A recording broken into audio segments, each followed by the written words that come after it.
રાજકોટમાં પીએમ નરેન્દ્ર મોદીના 25 ફેબ્રુઆરીના રોજ આગમનને લઈને તૈયારીઓને આખરી ઓપ આપવામાં આવી રહ્યો છે, જે અનુસંધાને જિલ્લા કલેક્ટર પ્રભવ જોશીનું નિવેદન સામે આવ્યું છે, જેમાં જણાવ્યું છે કે આખું તંત્ર પીએમના આગમનને લઈ તડામાર તૈયારી કરી રહ્યું છે।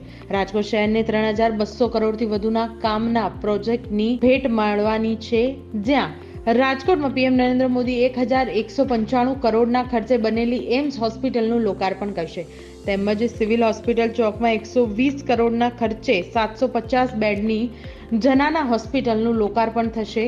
ઉપરાંત રાજકોટ સુરેન્દ્રનગર વચ્ચે ડબલ રેલવેના ટ્રેકનું લોકાર્પણ પીએમ મોદીના હસ્તે થનાર છે, ત્યારે પીએમ મોદી જૂના એરપોર્ટથી રેસકોર્સ સુધી રોડ શો યોજશે।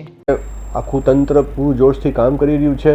રાજકોટને 3200 કરોડથી વધારાના પ્રોજેક્ટ્સની ભેટ સોગાત જ્યારે મળી રહી છે, એમાં ખાસ કરીને રાજકોટ એમ્સ જે 1195 કરોડના ખર્ચે બનવા પામેલ છે, રાજકોટથી સુરેન્દ્રનગર જે લાઇન છે એની ડબલિંગ થઈ છે, એ સિવાય જનાના હોસ્પિટલ જે છે એમાં મધર એન્ડ ચાઇલ્ડ હોસ્પિટલ 750 બેડની જ્યારે 120 કરોડ રૂપિયાના ખર્ચે કાર્યાન્વયન થવા જઈ રહી છે, ત્યારે અમે માનનીય વડાપ્રધાનશ્રીને આવકારવા ખૂબ આતુર છીએ। સાહેબ પહેલાં જશે એમ્સ, ત્યાં એમની 15 મિનિટની મુલાકાત છે, પછી સાહેબનું રોડ શો જૂના એરપોર્ટથી સભા સ્થળ એટલે રેસકોર્સ સુધી પ્લાન કરવામાં આવેલું છે, અને બધા દર્શક મિત્રોને હું વિનંતી કરું છું કે પોતપોતાનું સ્થાન 2:30 વાગ્યેથી ગ્રહણ કરી લે।